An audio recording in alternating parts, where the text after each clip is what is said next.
Subscribe करें crazy for study channel को और बेल आइकन को भी दबाएं ताकि आपको लेटेस्ट अपडेट सबसे पहले मिलती रहे। सत श्री अकाल, आदाब, हेलो एंड नमस्ते friends, welcome back to my channel crazy for study. तो जैसा कि मैंने कहा था कि सोशल स्टडी की वीडियो में 1-2 दिन में डाल दूंगी, तो मैं डाल रही हूँ। सबसे पहले जो हम पढ़ेंगे वो है भूगोल, इंग्लिश में ज्योग्राफी। भारत का भूगोल हम पढ़ेंगे। मैं आपको बता दूं कि मैंने व्हाट्सएप ग्रुप बना दिया है, डिस्क्रिप्शन पर लिंक मिल जाएगी। जो भी ज्वाइन नहीं हुए हैं ज्वाइन हो जाइए, क्योंकि उसमें बहुत ज़्यादा हम लोगों को फ़ायदा हो रहा है। मुझे नहीं, आप सभी को। आप ज्वाइन होगी तो आप लोगों को खुद समझ में आएगा। जो भी क्वेश्चन पूछना है आप पूछ सकते हैं उसमें मुझे। सुनिए मेरी बात, ज्योग्राफी पढ़ने के लिए हमारे पास एटलस होना बहुत ज़रूरी है। मैं बिना एटलस के नहीं पढ़ा सकती।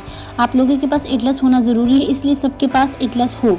जिसके पास नहीं है वो ले लें, और जितना हो सके एज सुन एज आप लोग ऑक्सफोर्ड वाले ले लीजिएगा। ऑक्सफोर्ड की अलग से आती है, मेरे पास 2 है, तो आप लोग ले लीजिएगा। और मुझे एक काम कीजिए, व्हाट्सएप पे सेंड कीजिए। सेंड करेंगे, एटलस सेंड करेंगे। मैं देखना चाहती हूँ आप लोगों के पास कौन सा एटलस है। आप लोग सच में पास होना चाहते हो तो मैं जो बोल रही हूँ वो कीजिए। चलिए वीडियो स्टार्ट करते हैं। भारत का भूगोल। भारत विश्व के विशाल देशों में से एक है। क्षेत्रफल, एरिया में यह विश्व का 7वां बड़ा देश है। ये क्वेश्चन आ सकता है कि एरिया में विश्व का कौन सा नंबर पे आता है, याद रखिएगा। यहाँ की जनसंख्या, पॉपुलेशन, विश्व में चीन के बाद आती है, याद रखिएगा। भारत पूर्णतः उत्तरी गोलार्ध में स्थित है। इसकी स्थिति एशिया महाद्वीप के दक्षिण भाग में है, ये भी याद रखिएगा। इसकी स्थिति कहाँ है? एशिया महाद्वीप के दक्षिणी भाग में। हिंद महासागर के शीर्ष पर इस देश का दक्षिणी भाग वी आकार का दिखता है, याद रखिएगा, बहुत इंपॉर्टेंट है। कैसा दिखता है? वी आकार का दिखता है। जिसे एक और अरब सागर है। क्या है? एक और अरब सागर, और दूसरी ओर क्या है? बंगाल की खाड़ी। बहुत इंपॉर्टेंट है। इसमें जितनी भी चीजें सब इंपॉर्टेंट है, याद रखिएगा। यह भारत प्रायद्वीपीय भारत कहलाता है। क्या कहलाता है? प्रायद्वीपीय भारत। यह विश्व के प्राचीनतम भागों में से एक है। जितना भी इंपॉर्टेंट है मैंने ब्लैक करके टिक लगा दिया है, वो सबको अच्छे से पढ़िए और याद कीजिए। इसमें से क्वेश्चन आएंगे, गारंटी है। एक ना एक क्वेश्चन तो बनते हैं। स्थिति, सीमा और स्तर मैं आपको पढ़ाऊंगी नहीं, ये सब याद करने वाला है। मैंने टिक लगा दिए हैं, देख लीजिएगा और याद कर लीजिएगा। चिंता की बात नहीं है। मैं जब ऑब्जेक्टिव करूंगी तो इसमें से क्वेश्चन छांट के निकाल दूंगी, है ना। अब आगे देखेंगे। भारत की उत्तर से दक्षिण की अधिकतम लंबाई, याद रखना। भारत की उत्तर से लेकर दक्षिण की अधिकतम लंबाई कितनी है? 3214। उसके बाद पश्चिम से पूर्व अधिकतम चौड़ाई कितनी है? पहले लंबाई थी, अब चौड़ाई 2933 किमी है, ठीक है।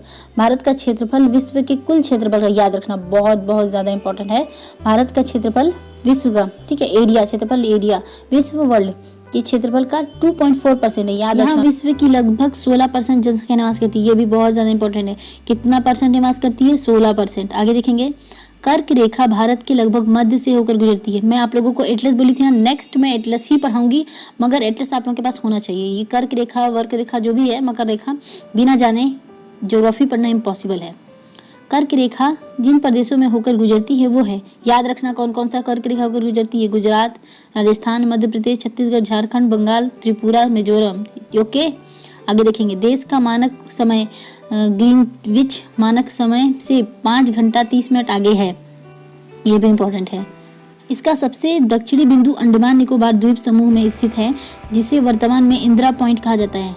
वर्तमान में क्या कहा जाता है? इंदिरा पॉइंट। मैं क्वेश्चन बना के ऑब्जेक्टिव क्वेश्चन बनाऊंगी, लाइव आऊंगी और आप लोगों से पूछूंगी। आप लोगों को याद होना चाहिए। समझ में आई बात?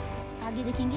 भारत 28 राज्य एवं 7 केंद्र शासित प्रदेश। सॉरी, मुझे लगता है इसमें मुझे डाउट है, इसमें कुछ बदलाव हुए हैं, मैं देख करके बताऊंगी, ठीक है। आगे देखेंगे। भारत के निकटतम पड़ोसी राज्य कौन कौन से, याद रखना। पाकिस्तान, अफगानिस्तान, चीन, नेपाल, म्यांमार, बांग्लादेश, श्रीलंका, ठीक है। और पाक संधि द्वारा अलग हुए हिंद महासागर में स्थित पड़ोसी देश है। आगे देखेंगे। भूटान जैसा पड़ोसी देश एक विशेष संधि द्वारा भारत का निर्माण करता है एवं इसकी प्रतिरक्षा, विकास आदि कार्य का उत्तरदायित्व भारत पर ही है। इस प्रकार भारत की स्थिति काफी महत्वपूर्ण है एवं हिमालय पर्वतमाला तथा हिंद महासागर ने इसको एक मजबूत सुविधा घेरा प्रदान। भागवंती जियोग्राफी की लगभग 10 भाग जाएगा, है ना। धीरे धीरे थोड़ा करके पढ़ाऊंगी, लेकिन जब मैं ऑब्जेक्टिव क्वेश्चन लेकर लाइव आऊंगी और जो क्वेश्चन मैंने बोला है आप लोगों को याद नहीं हो तो सोच लेना। प्लस सबके पास होना चाहिए, समझ में आया। और ये ऐसा नहीं है कि टॉपिक में पढ़ा रही हूँ। सैनिक school, Navodaya school, RMC school, RMS school, UP सैनिक स्कूल, किट्टू सैनिक स्कूल, जितने भी स्कूल हैं एंट्रेंस एग्जाम वाले सभी पे आते हैं, तो एटलस ले लीजिए। और देखो यार, मैं आप लोगों के लिए इतना मेहनत कर रही हूँ, आपको पता है मैं कितनी जल्दी जल्दी मैं रिकॉर्डिंग कर रही हूँ, मेरे पास टाइम नहीं है, क्योंकि मैं चाहती हूँ कि 2 महीने में मेरा 50K हो जाए। प्लीज़ आप लोग मेरा हेल्प कीजिए और मेरा 50K करा दीजिए। फ्रेंड्स, तो वीडियो कंप्लीट हो चुकी है। अगर वीडियो पसंद है तो लाइक, सब्सक्राइब, शेयर जरूर करें। मिलते हैं नेक्स्ट वीडियो, तब तक के लिए all the best from my side. Bye bye friends. और हाँ, बताना वीडियो कैसी लगी।